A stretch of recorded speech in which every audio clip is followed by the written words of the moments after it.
महाभारत में अश्वमेधिका पर्व में युधिष्ठिर और भगवान श्री कृष्ण के बीच बातचीत होती है, जिसमें कान्हा युधिष्ठिर को बताते हैं कि सुखी जीवन का रहस्य क्या है।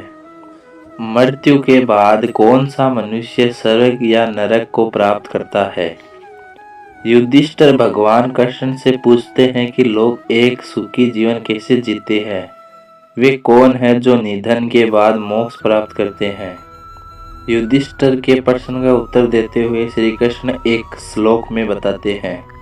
भगवान श्री कृष्ण कहते हैं कि सुखी जीवन जीने और स्वर्ग प्राप्त करने के लिए तपस्या और दान जैसे कुछ कार्य करने चाहिए। पुण्य कर्म करने से अनजाने में किए गए पाप भी नष्ट हो जाते हैं। इस प्रकार मनुष्य को नरक में नहीं जाना पड़ता। दान को मनुष्य का सबसे बड़ा गुण माना गया है। श्रीमद् भागवत गीता में यह कहा गया है कि जो जातक हमेशा जरूरतमंदों को दान करता है, दान का रिकॉर्ड नहीं रखता है या गुप्त दान करता है, वह पुण्य प्राप्त करता है। ऐसे व्यक्ति के सभी पाप नष्ट हो जाते हैं। वह मृत्यु के बाद स्वर्ग को प्राप्त करता है। श्री कृष्ण युधिष्ठिर से कहते हैं कि मनुष्य का मन चंचल है, वह इधर उधर भटकता रहता है, लेकिन एक ऐसा व्यक्ति जिसका दिमाग नियंत्रित नहीं है और महत्वाकांक्षी है, वह अपनी इच्छाओं को पूरा करने के लिए गलत काम कर सकता है। ऐसे व्यक्तियों को अपने कर्मों के कारण नरक भोगना पड़ता है।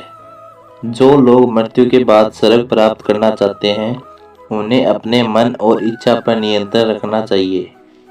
भगवान कृष्ण युधिष्ठिर से कहते हैं कि सत्य बोलना भी मनुष्य के विशेष गुणों में से एक है।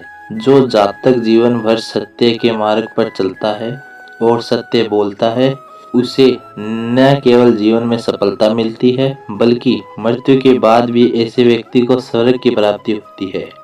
श्री कृष्ण कहते हैं, बहुत से लोग अपने व्यस्त जीवन के कारण तपस्या, ध्यान और पूजा नहीं करते हैं। अगर किसी व्यक्ति को स्वर्ग की इच्छा है तो उसे प्रतिदिन ध्यान और तप करना चाहिए।